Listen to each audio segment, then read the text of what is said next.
Hey, this is Rob Anspach, and welcome back to another edition of E-Heroes.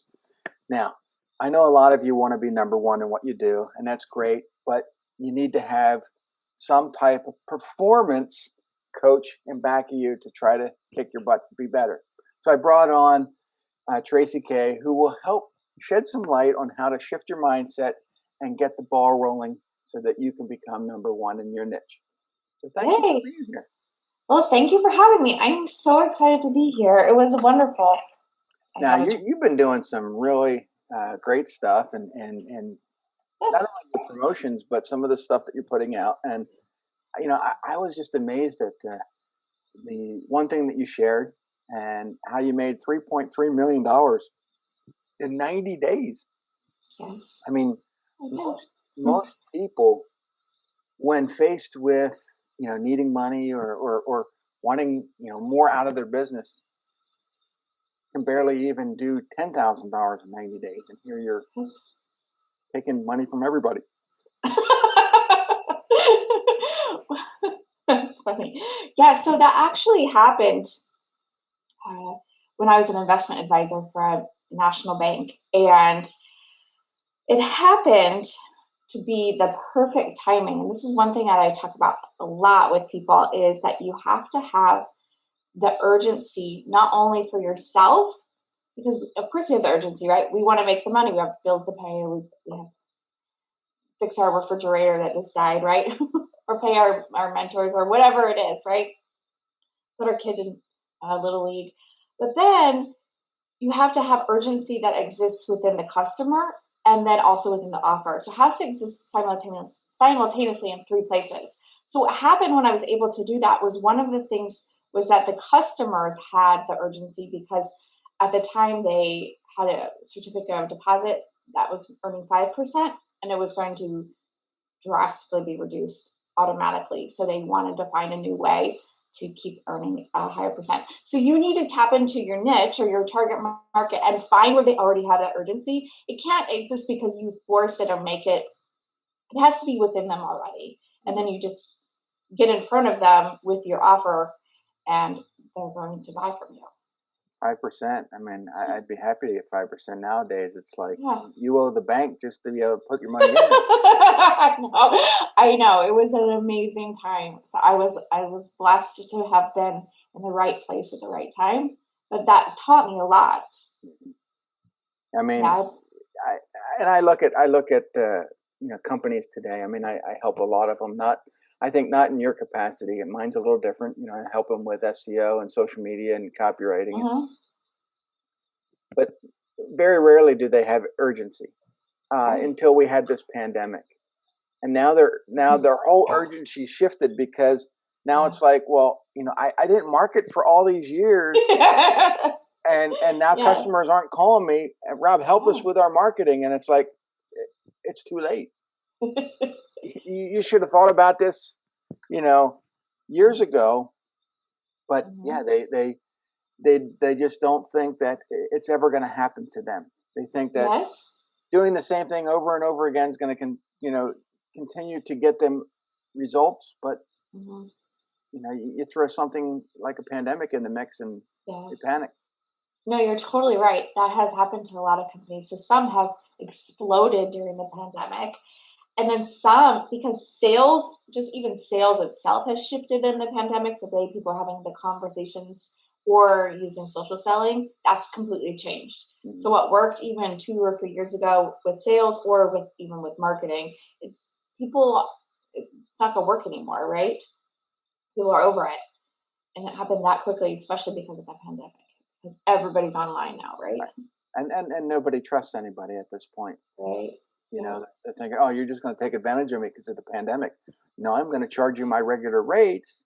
Mm-hmm. If you can't afford it, that's on you. But it's like, Mm-hmm. oh, but I don't have any money, so reduce your rates so I can afford you. Mm-hmm. That's not how it works. No. It's My skill set still the same. The results my clients are getting is still the same, if not better. No, absolutely. So Hmm. when people come to you, what's the kind of the process? Oh, that What do you mean by process? Well, what do you do? What do you? How do you evaluate them? Oh, Because okay. if you're like looking at me going, there's no way I'm helping Rob. He's just too sarcastic for me. But you know, other people are going to say, hey, you know what? I really need your help. Yes. You know, here's my wallet. Just take whatever you need and help me. That's funny. So I have two target markets, right? So I have the solopreneur Mhm, who is close to six figures, and often we they've kind of cobbled together a bunch of things. mhm, They've done it intuitively, or they've had a couple different mentors, and they've gotten different guidance, and yeah, so it's all kind of mismatched, right? So it's not flowing, and they just if they have a referral, the person signs up. But if they go and do any active marketing, things are just not working, right? And they're not making the money that they want. So they come to me and we look at their offer, we look at their messaging, we look at their sales conversations and their conversions, and we fix it, right? So that they're making like what 10K a month or um, whatever it is that they're wanting to make, right? That's my one target market. My other target market or the other group of people that I help are usually seven figure or multiple seven figure business owners who have a sales team. So either they're building the sales team, and so maybe they have one person, but maybe it was like a VA that's now doing sales, and so they're not really trained, or they have a bunch of people on their team, but they're just kind of running amok, right? It's not there's no plan, there's no strategy, they're just kind of doing whatever to kind of get some sales in. So then I come in and I actually train them and coach them and manage the team and get them bringing in revenue, recurring each month instead of relying on launches or the business owner doing everything. right. Because the business owner usually has kind of like a celebrity brand by that time. So if of course if they get on the call with someone, they're going to say yes, but they can't do all of the sales calls. Mhm. So Yeah, that's how. it's and talking about running amok, we had all these big companies say, hey, Mhm. we're going to have all our employees now work from home. Yes. Well, that created all kinds of problems and commotion, and nobody knew what they were supposed to be doing because they weren't used to working from home. Yes, it's actually really quite a challenge. I love working from home, but everyone thinks that you have all day. So, oh, could you run to the store? And oh yeah, and then the delivery driver, and then oh, where the painters are here. It's like I have to work. Yeah, yeah, it's and I usually get up early in the morning, and I work for about 2-3 hours, and then I go run errands and come back and do what I Yeah. need to do, and then I'm done. And but yeah, my neighbors look at me going, "This guy doesn't work. He's always outside doing stuff." Totally. Yes. Yeah, it's totally true. So my sister-in-law lives next door. And so I'm always walking back. My office is outside of our house. So I'm always walking back and forth, with a drink or like with my laptop. Just she must think that I just like lounge around all day. And here's the thing: is that we talk about increasing the performance of not only yourself but your staff. But Yes. when you can do that, when you can modify your schedule where that you're hyper focused on the hours that you're actually working, you can enjoy more time to do what you really want to do Yes. outside of work. Yep. And that I Mhm. think that's what entrepreneurs don't understand sometimes is, Mhm. why put in 12, 13, 15-hour days when you don't have to. Yeah, I and agree. and Why would and you and, do that? and then we start hiring staff, but we have no clear direction on really what the staff's supposed to do. Yep. And then we hire these VAs that we Mhm. expect them to do everything. Yes. And everybody's like, well, wait a minute, you hired me, but this VA is doing my job, and what Uh-huh. am I supposed to do? And then as an entrepreneur, you get to the point where this ain't working. I'm going to fire everybody and start over. Yes, exactly. No, I've seen it. Absolutely. So that's the difference between a sales team or just a team and a Mhm. high performance sales team, right? So, yeah, anyone can send a link for you to sign up to buy something, right? That's not what we're looking for. We just want someone who has that a different mindset around mastery and is 100% committed to your team and helping you grow your business. And so that's critical. How did you get started in all this? Because I mean, most people who know me know that I had a completely different life before being a consultant and a writer, and Yeah. you know, What was your life before? I actually didn't know that. I thought uh, you were born this way. yeah, I was born sarcastic, but the prior to having this business, I had a carpet cleaning business for almost 20 years, Oh, right. and I went through the same struggles that everybody else was, and Mhm. my marketing was not on par. In fact, I relied on advertising companies like the Yellow Pages and magazines to create my ads, which totally Mhm. sucked. And I was almost bankrupt 3 years after I started this business. And Oh my gosh. I had to go out and learn marketing, and Hmm. I went to Arizona and discovered marketing from Joe Polish and Dan Kennedy Wow. and a lot of these great marketers. And Hmm. then I started learning all this and started creating ads for myself and got noticed, and people wanted to, my competitors wanted me to design ads for them. And Uh-huh. then, over time, then websites came on board. I had to learn social media or search engine optimization, and then social media came on board. I learned that. But, Uh-huh. it all comes down to human condition, human psychology. If you can Uh-huh. understand your client and Hmm. what they're looking for, and then modify your marketing to them, you're Uh-huh. never going to be without work because Uh-huh. you can always get to that yes. However, most entrepreneurs getting into business don't want to go through the struggles that I went through, don't want to learn how to deal with customers or learn, the human element. And Hmm. then, they're still relying on others to create ads for them, which when it comes to companies like me, where we create ads, we want to know, what your target avatar is all about. But Hmm. most magazines and newspapers and phone books, well, phone books really don't exist anymore. But all they wanted to do was create some graphic ad that had your name, logo, and phone number on it. Right, and that doesn't work at all. No, No, zero. no. Hmm. And being the highly sarcastic person I am, I had to kind of the first couple of years, I didn't want people to know that I was this sarcastic guy because I didn't want to upset them. I wanted to accept all kinds of clients. Well, that Right, didn't really work because they didn't jive with me. right. And the moment I said something that was sarcastic, I would offend them and trigger them, and then they would fire me, and it isn't working. So Yeah. I just started being letting my sarcasm come out full force, Hmm. and that either convinced them to like what I was doing, call the police, or give me more money.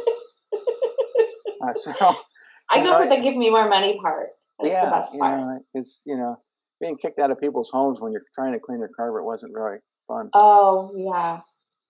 No, I wouldn't like But that either. it's you know, and it all came down to I started writing these books just to educate my clients on the best ways to do things.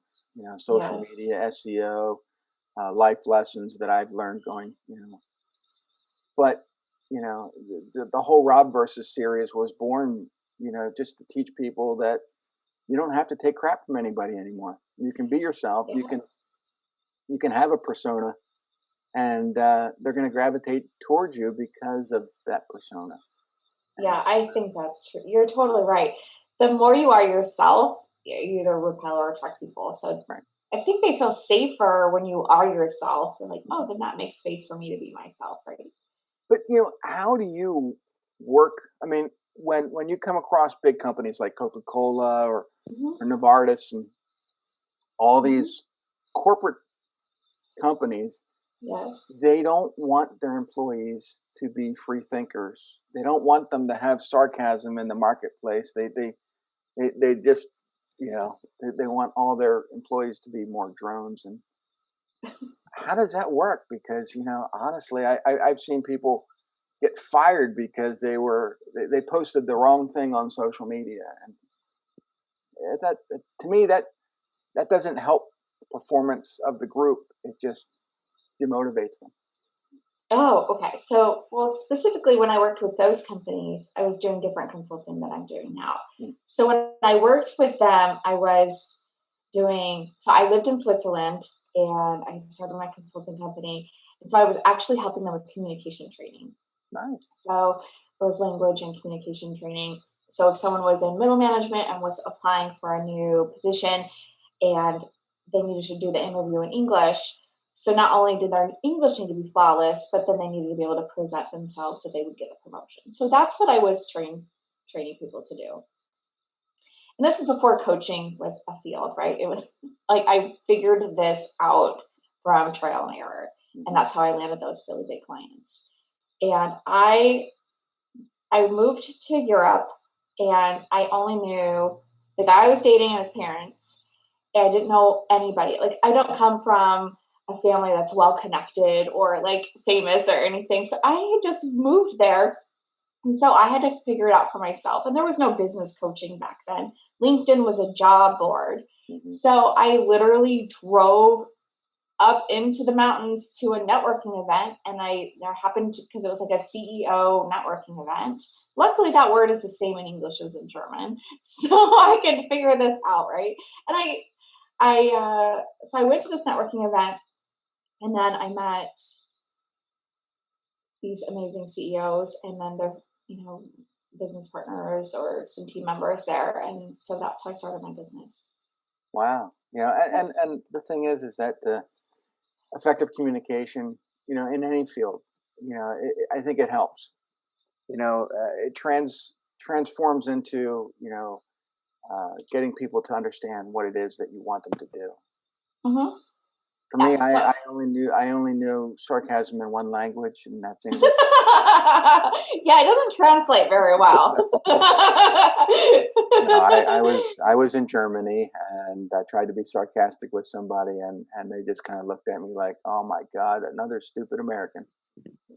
Yeah, the jokes don't translate.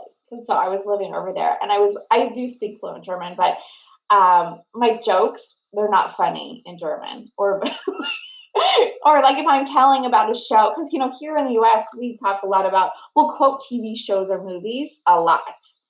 And so, because that's kind of how we communicate, right? And so, especially if you're in the same age range, in the same generation, we all know quotes from like ET or like Star Wars or Friends, if you ever Hmm. watched that series.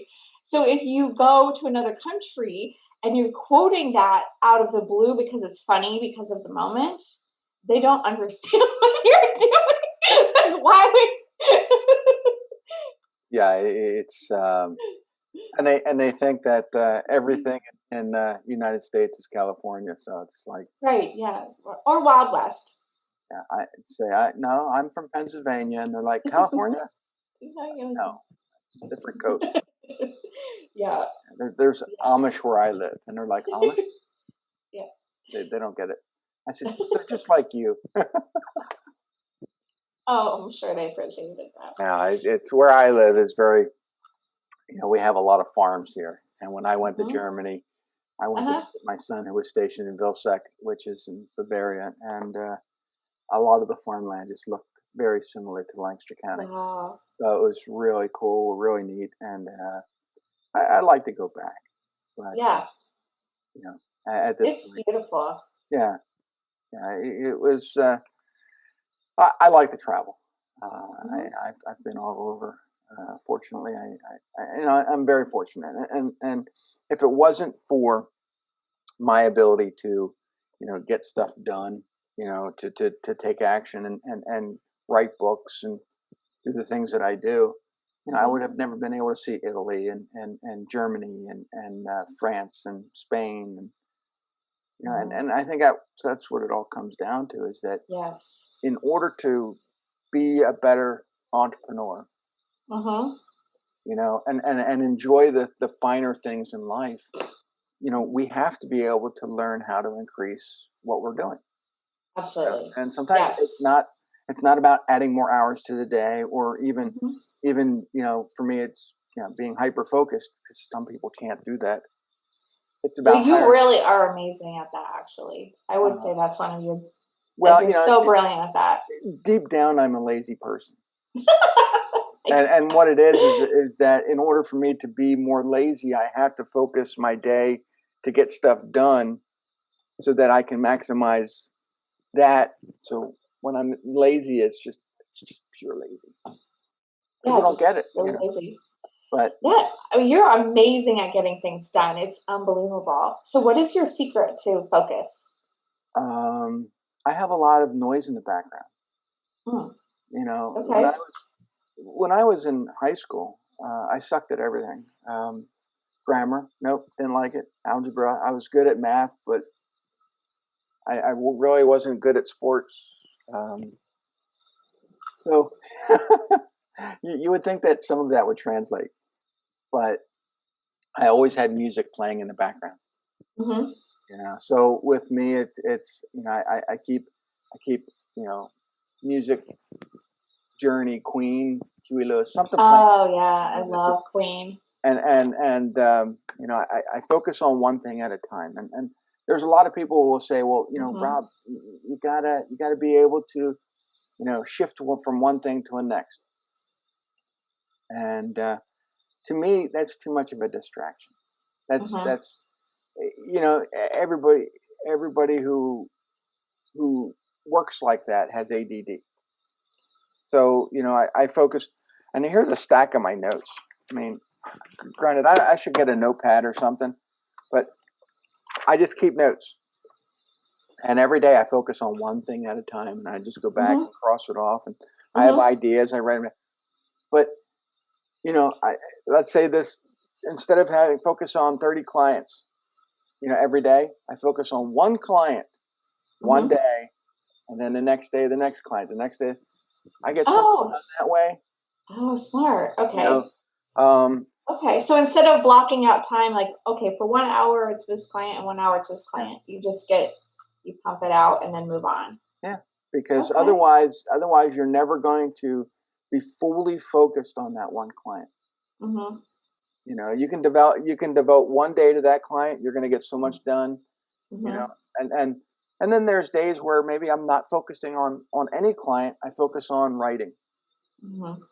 and we get the books done. We get articles written for people, and Yeah. it just, to me, it makes, like the other day I focused just on creating social media content, and we Okay. created, in an 8-hour period, we created 1,000 posts, Oh my goodness gracious. and most people were like, I can't even create 3 posts a day. Yeah. So, you know, the, here, if you can focus on one thing at a time, Uh-huh. um, you're not going to stress out as much, Hmm. because you know that on that calendar day you're focusing on one thing, and Hmm. that's it.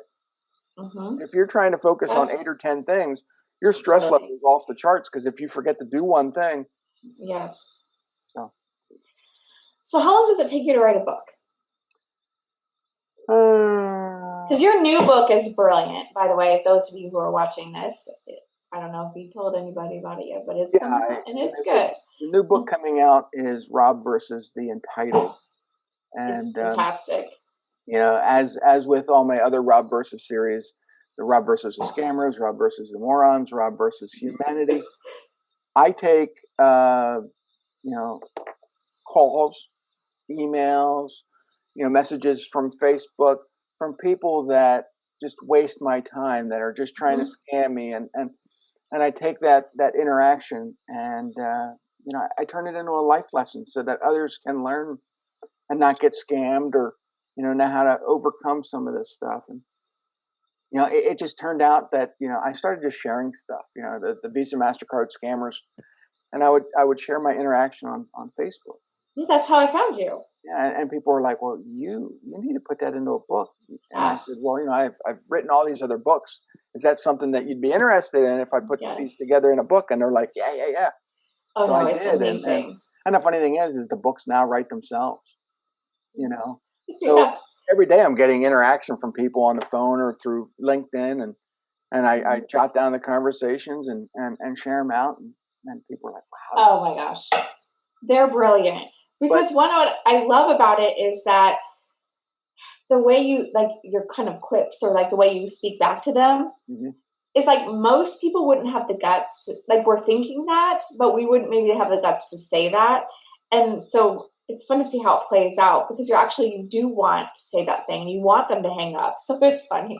I Yeah, love it. it's a form of rejection marketing because if they stick around and if they behave right, they may be a client of mine, but typically they don't behave right, and they end up calling me the F word, which whatever they end up in the book. But I love it. typically it takes me about 60 days from concept to creation to get that book developed and out. Wow. I That's mean, we have, amazing. but I try to limit it to 4 or 5 books a year because I got other stuff I got to do, Mm-hmm. and I already have most of the content written for Rob versus Book 5, but that's not going to come out till 2022 because it's just you know That's I, amazing. I can only reject so many people at once, and yeah, it's I love putting those books out because the Rob versus books are just filled with nonstop sarcasm, Mm-hmm. and people will read those and they'll send me a message. It's a wonder you still have friends. And, Yeah. but I maxed out on friends on Facebook, so yeah, I could afford to lose a few. Um, and my LinkedIn keeps growing by almost 1,000 connections a month. Wow, that's So amazing. it's the books, the Rob versus books have really positioned me into a way that you either like me or you don't. There's no in between, Mm-hmm. and I don't want to sugarcoat it anymore. Mm-hmm. I'm kind of like that soup Nazi from Seinfeld. You know, That's it for you. yeah, no soup for you. But it's just True. it's just a way for me to increase my performance the way I want, dealing with the Mm-hmm. clients that I really want to attract. Mm-hmm. And so that I know that it's probably a little different than most people teach, but then again, I'm not most people, and I've always had this um,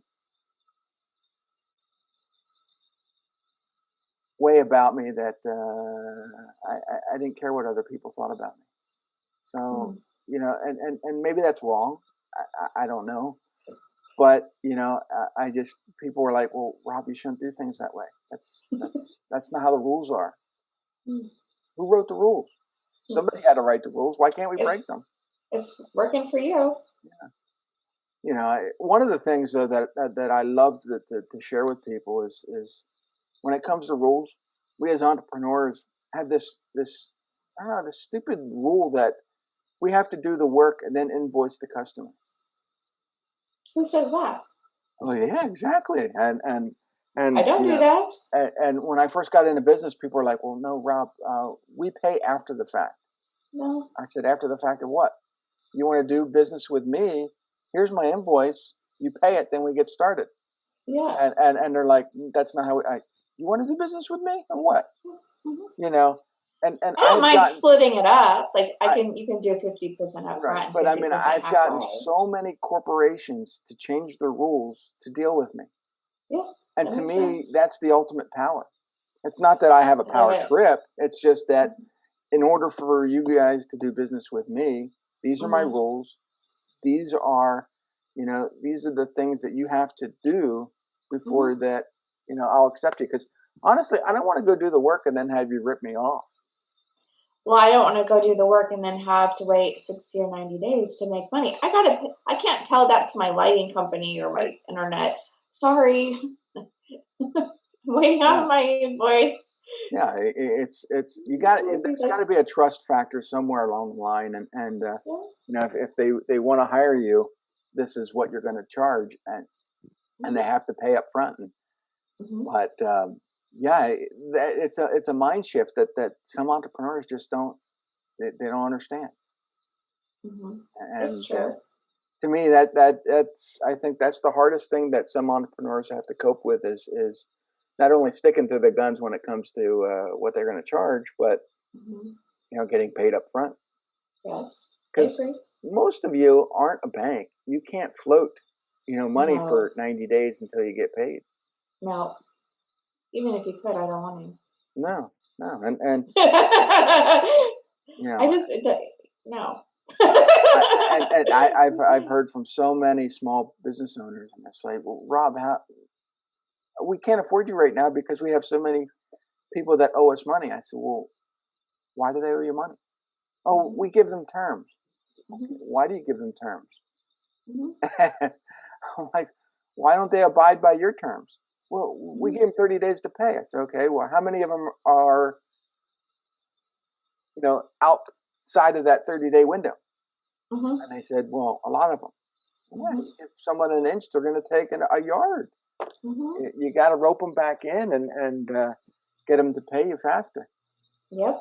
And most people don't understand how that concept works. Yeah, that's why I'm not a big fan of invoicing. No, just pay the whole year.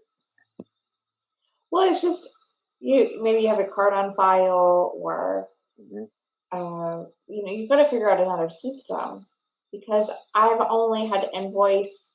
Most of the time, everyone has always prepaid me. But if I send an invoice, it's like pulling teeth. Yeah. So I just hate it. Yeah. If I'm sending an invoice and you're paying me right that day, then that's fine.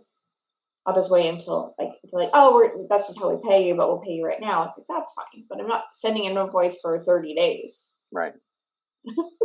Yeah. It's crazy, but I've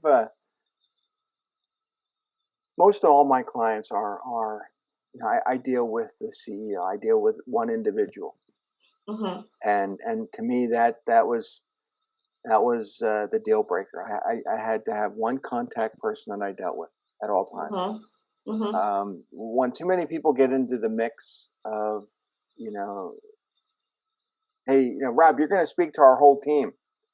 No, I'm going to speak to you, and you can speak to your whole team, because if too many people have voices, then nothing ever gets done. It's true. I don't know how you deal with teams like that, but I guess that's always my expression, my impression, because I'm coming from it from a sarcastic perspective, and Joe over here that I'm dealing with now has a team, and those team members don't know who I am, don't trust me, and they're going to say the stupidest things, and I'm just going to go, yeah, you got to do it, and it just doesn't work. So I'd rather deal with Joe, who understands my sarcasm, and we can just work together fine. That sounds good. I'm glad you found a good solution.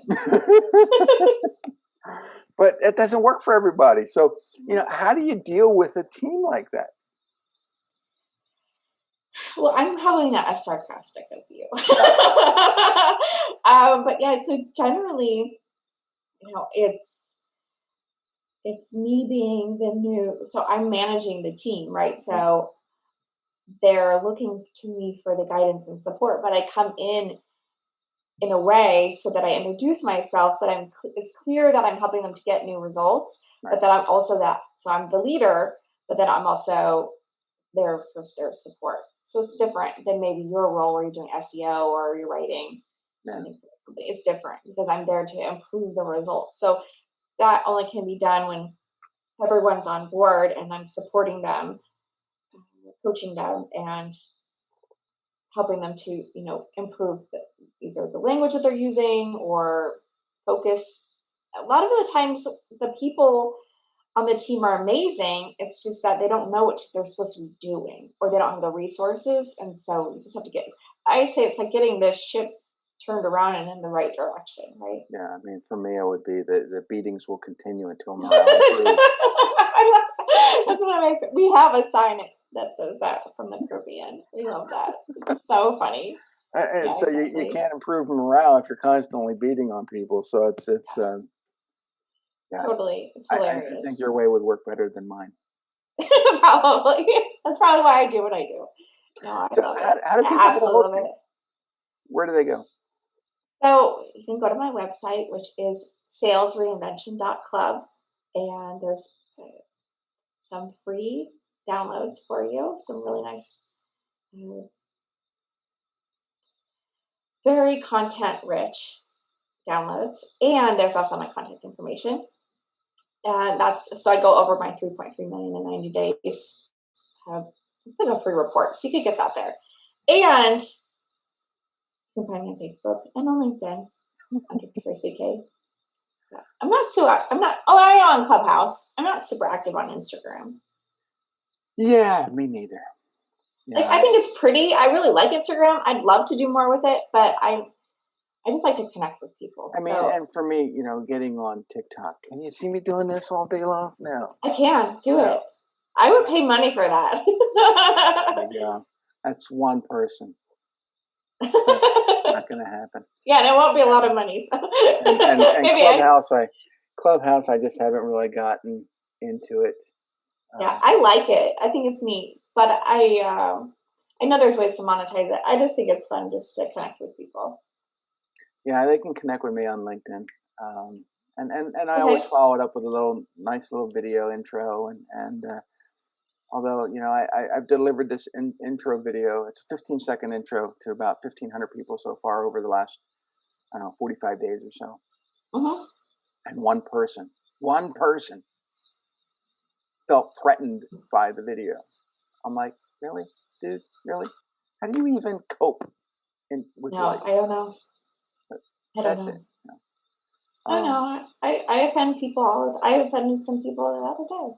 Yeah, I wasn't even I was not actively trying to be offensive. I was being kind and supportive, and I was offending lots of people. They've unfriended me now. I think I have be offensive down to a science, and I was at the mall and I just glanced at someone and they got offended. I'm like, really? Yeah, I've done that too. Yeah. Or I said one time someone was blocking an entry door, and I said, "Excuse me," so that I could get through the door, and they were offended. They really were. They were like mad at me and like shouting. So it's salesreinvention.club. Correct. Yes. Not .com. No, that's taken. So it's .club right now. .club. I'm going to see if I can buy the .com, but yes, it's .club right now. Or you can go to tracykconsulting.com if that's easier. Yes. And either way, you can get the PDF that kind of goes through the whole $3.3 million in 90 days and how they can shift and how they can. Yeah, I know, it's terrible. But after doing like 150 interviews, I don't think any of them have been perfect. And I just keep on going because I don't think they're supposed to be perfect. I think people want to see you being real. Well, this isn't. and the reason why, for all the audience members who are going, Rob, I think you've sidetracked and you've gone down this rabbit hole.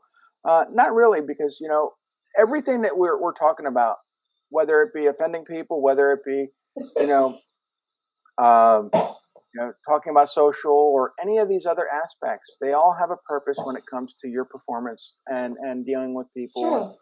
And so, yeah, it may sound like jibber jabber to some people, but everything has a purpose.